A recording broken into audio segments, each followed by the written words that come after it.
Salut à tous, bienvenue pour ce nouveau tuto sur la région occipito-frontale. Donc on va subdiviser ça en plusieurs parties. Là ça va être assez bref, parce que j'aime pas faire des tutos trop longs, très vite ça devient chiant. Donc voilà, partie 1. On va d'abord étudier la situation et les limites de la région occipito-frontale. Donc pour commencer, la région occipito-frontale occupe la partie supérieure du crâne. Donc elle est limitée en avant par la racine du nez et les bords supraorbitaires, sur les côtés par les lignes temporales supérieures et en arrière par les lignes nuchales supérieures et la protubérance occipitale externe. Toujours situation et limite, sa forme extérieure. Donc on reconnaît la partie antérieure par la glabelle qui surplombe la racine du nez et les arcades sourcilières recouvertes par les sourcils. Au-dessus des arcades va se trouver les bosses frontales, plus en arrière les bosses pariétales, et enfin la protubérance occipitale externe qui va faire saillie sur la ligne médiane à l'extrémité postérieure de la région. On la voit ici, cette protubérance.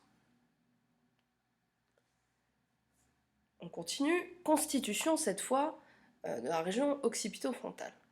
Donc concernant la peau, elle va être particulièrement épaisse dans toute l'étendue de la région, elle est glabre, lisse et souple en avant, sur le front, et partout ailleurs, la peau est dense, résistante et couverte de cheveux. Toujours sur sa constitution, mais cette fois le tissu sous-cutané, les vaisseaux et nerfs du cuir chevelu, donc sous la peau, va se trouver une couche de tissu cellulo-adipeux traversée par des travées fibreux, épaisses et résistantes, anastomosées entre elles et qui s'étendent de la face profonde du derme à la face superficielle du muscle occipito-frontal de la galéa. Suite, vaisseaux et nerfs.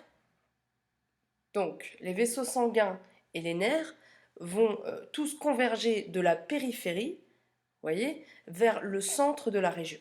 Donc on peut les diviser en 3 groupes, comme vous le voyez sur l'image, antérieur, latéral et postérieur.